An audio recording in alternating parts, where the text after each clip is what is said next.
How to resolve the "Restore drill is disabled for owner" issue.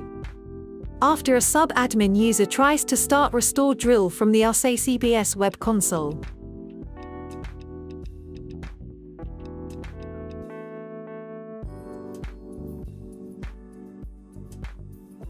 The following message is shown, for example, "Restore drill is disabled for owner." To allow a sub-admin to run a Restore drill job from AhsayCBS, the sub-admin user account must have "Allow to run Restore drill" permission enabled. To enable this permission, log into the AhsayCBS web console as an admin user. Click on System Settings, Basic, Tile. Select the Administrative Access tab and click on the affected sub-admin user. Select Backup User Settings, and then click on the Destination tab. Select Allow to run Restore drill.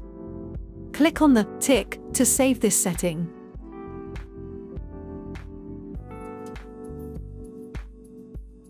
Click on Save icon to save setting for this sub-admin user.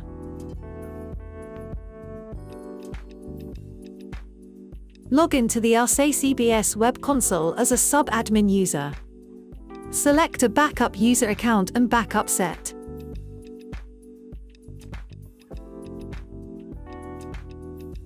Start a Restore drill job.